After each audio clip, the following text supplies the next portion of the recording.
Let's recap and review the first episode of Andor Season 2 because it was great and it set up a lot. It starts in medias res, almost like a James Bond movie, one of those cold opens where you're just thrown into a big action sequence. Andor is talking to an Imperial worker who's helping him steal a ship. We don't know why, we don't know where, just know that it's a year later from Season 1's events. There's a bit of flirtation, a bit of seduction. Andor is looking svelte, even in enemy garb. You think this is going to go smoothly? Instead, it's a total fail. He doesn't know how to operate the system of the TIE Fighter, which was pretty comedic. Once he got a handle, it felt like watching someone try to play the Star Wars arcade game in real time.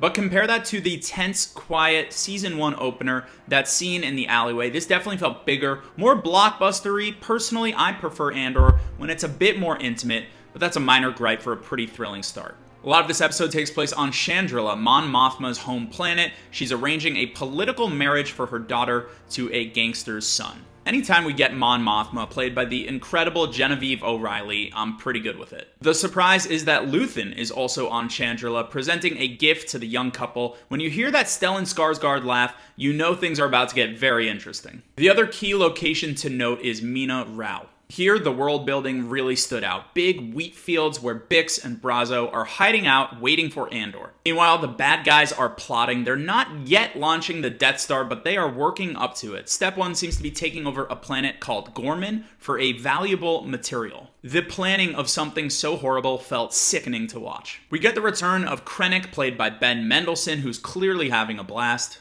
I'm kind of clocking Dedra. Is she from Gorman? She seems a little bit tense on the plan. Normally she's all in on whatever's best for the Empire, so I'm just keeping tabs there. The tone of the meeting was pretty strange. Very jokey, very casual, very banal, but they're plotting something incredibly evil, which made it even more unsettling.